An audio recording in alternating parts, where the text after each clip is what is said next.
that leave be given to bring in a bill to require His Majesty's government to recognise formally the Republic of Somaliland. xildhibaan Gavin Williamson oo ka hadlayay baarlamaanka hortiisa ayaa waxa uu sheegay in khudbadiisu aanay ku saabsanayn Mareykanka balse ay ku saabsan tahay Somaliland oo 1960kii ay boqortooyadii Ingiriisku siisay madax bannaani. But I'm not here to talk about the United States, but actually the Republic of Somaliland.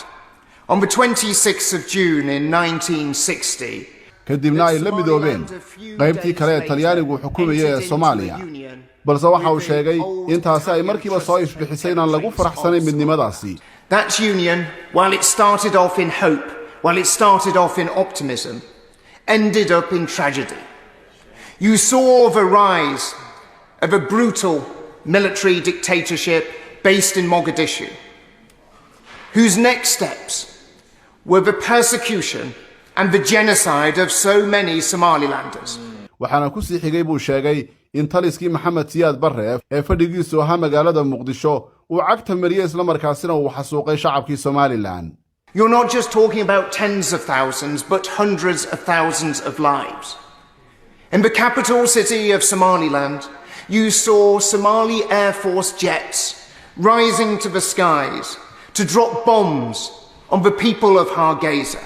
waxaa xildhibaan Gavin Williamson uu xusay in diyaaradihii ciidanka cirka ee Soomaaliya ay hawada galeen si markaas ay u duqeeyeen magaalada ay ka duuleen ee Hargeysa.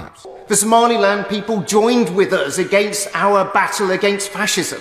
waxaa kaloo uu sheegay in shacabka Somaliland ay garab istaageen shacabka Ingiriiska markii ay wajahayeen mowjadaha dagaalkii labaad ee dunida markaasoo shacbi weynaha Ingiriisku ay u baahnaayeen cid taageerta ayaa shucuubta Somaliland qaybo kamid ay ka qayb galeen dagaalkaasi ay kaga soo horjeedeen faashiiska.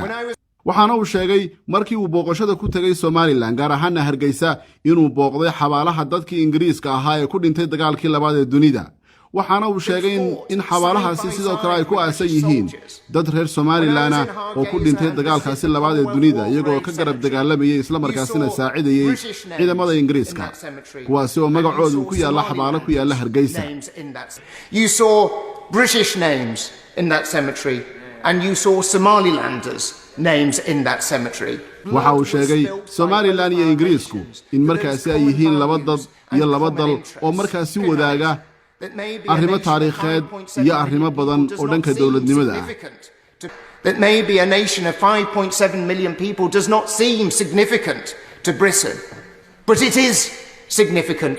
waxaan aqoonsanahay saaxiibadeena laga yaabo inay noqon doonaan qaran buuxa halkaas oo ay ku nool yihiin 5.7 milyan oo ruux. waxaan garowsanahay in aanay noola muuqanin inaga kuwa muhiim ah balse xaqiiqdii muhiimad weyn ayay u leeyihiin Britain. And I urge this House to take the action that is required to support the Republic of Somaliland and make sure that we deliver for the people of Somaliland. isagoo baarlamaanka Ingiriiska markaasi ku booriyay in markan ay tahay markii ay garab istaagi lahaayeen Somaliland una aqoonsan lahaayeen inay noqoto qaran buuxa oo dunida ku soo biira. macmil ma ogtahay in dhammaan lacagaha dibadda lagaga soo dirayo inaad ku heli kartid adeega e-dahab adigoo jooga gurigaaga iyo goobtaada shaqo. haddaba macmil booqo xarumaha Somtel ama dahabshiil si aad u hesho simkaarka Somtel oo ay kula socoto 1.5 GB data iyo 50 daqiiqo ku hadala.